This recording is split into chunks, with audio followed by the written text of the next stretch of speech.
Testigo ng prosecution mula sa COA, malaki daw ang posibilidad na i-cross-examine din ng defense. Detalye balita mo, RH7, Henry Uri. Henry.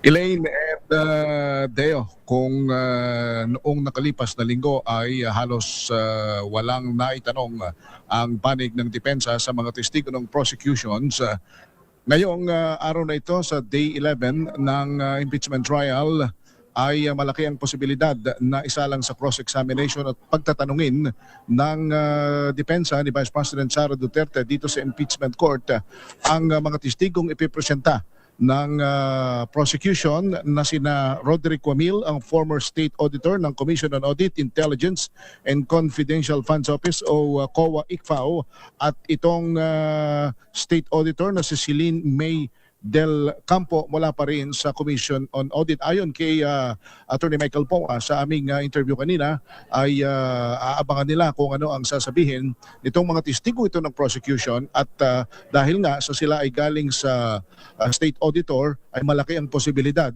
na tatanungin at isasalang sila sa cross-examination. Dumating na rito ang mga abogado ng depensa sa pangunguna nga ng kanilang lead counsel na si Attorney Sheila Sison at sina Attorney Michael Poa.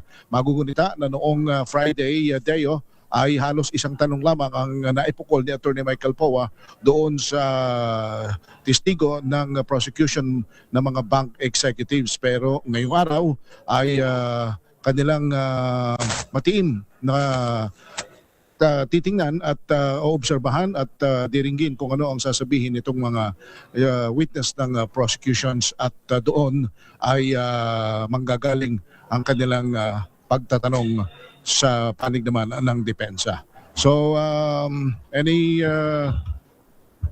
moment after 15 minutes ay magsisimula na itong Day 11 ng trial dito sa impeachment court. Para pa rin sa Vice President impeachment trial, DZRH special coverage. Ako si Henry Uri para sa DZRH, una sa Pilipinas, una sa Pilipino.